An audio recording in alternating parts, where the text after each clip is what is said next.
When I was a child and people would say, do you want to be a doctor or engineer? I would say I wanted to be Indira Gandhi.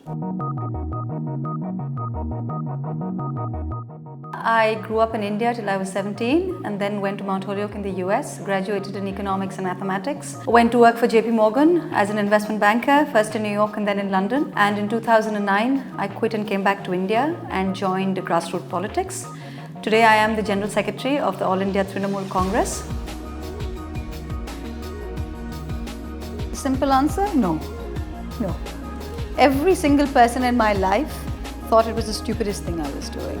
The only person who said go for it was my husband, Lars. He was the only person who said this is something you wanted to do. People take 5 years off and have a baby. People take 5 years off and go travel. So if this is something you really want to do, just go for it. And if it doesn't work out, it doesn't work out. But you've got to give it a go.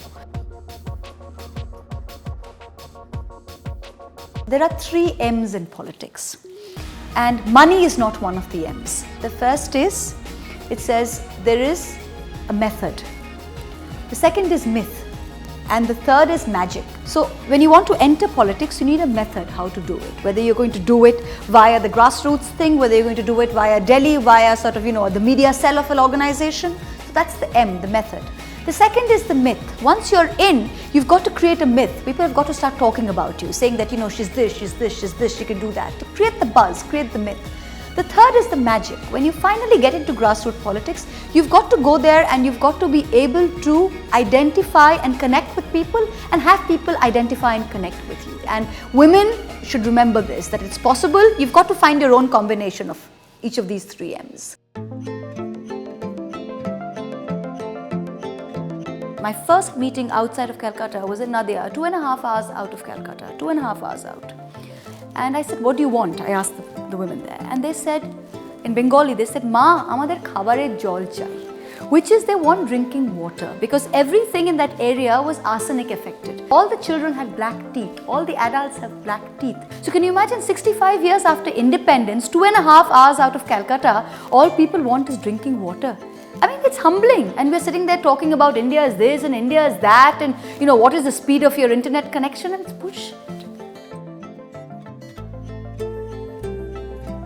Women's issues are important, but all issues are important. So, when I'm talking about the poor, when you see absolute desperate poverty the way we see it, you can't go there and say you're man or woman. It's just a human being who's not getting enough to eat. So, yeah, women's issues are important, but before that, you've got to deal with just food, sanitation, roads, education, all of these issues are important for every single one of us. So women's issues are important. Of course, rape is important. Of course, women's education is important. Of course, women's empowerment is important. But I think in India right now, the bar is so low that you really have to start from scratch. And those issues encompass everybody. Of not having to conform to any idea of feminism. Of letting me be what I am, even if that may be conforming to a traditional idea of masculinity, so be it. I consider myself to be a strong woman. If that's being a feminist, you can interpret it like that. I don't think of myself as a feminist. I think of myself as a humanist. In my past, in all of our pasts, if you're reasonably smart and you work reasonably hard, you'll do well. So at Mount Holyoke, you work reasonably hard, you did well, you'd get good grades. You start working in JP Morgan, you're reasonably smart, you work reasonably hard, you get promoted, you make more money, you get a better bonus. So 2 plus 2 in our world so far has always added up to 4. You come into politics, everything that you know, every frame of reference just dissolves. It's completely new. And you could be the smartest person, you could know much more than the person next to you, you could work much more than the person next to you. He or she could succeed and you could fail.